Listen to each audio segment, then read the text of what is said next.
গাজায় ফিলিস্তিনি প্রতিরোধ যোদ্ধাদের হাতে 15 মাস জিম্মি থাকার পরে মুক্তি পেয়েছেন ইসরায়েলি কিং সিগেল।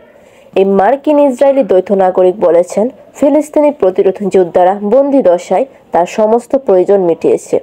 শনিবার মুক্তি পাওয়া 3 বন্দীদের মধ্যে সিগেলও ছিলেন।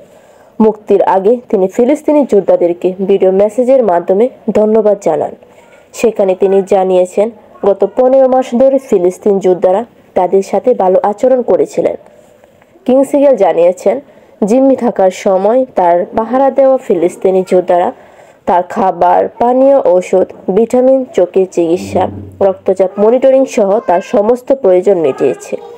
প্রতিরোধ যোদ্ধারা তার স্বাস্থ্যের জন্য উপযোগী খাবার, তেল ছাড়া নিরামিষ খাবার সরবরাহ নিশ্চিত করেছে। রক্ষীরা তার সাথে ভালো ব্যবহার করেছে বলে তিনি বলেছেন। মুক্ত কিং সিগেল ইসরায়েলি সরকারের সমালোচনা করে বলেছেন, জিম্মিদের ফেরত নেওয়া এবং যুদ্ধ শেষ করতে একটি চুক্তিতে পৌঁছানোর জন্য সরকার কোনো পদক্ষেপ নেয়নি।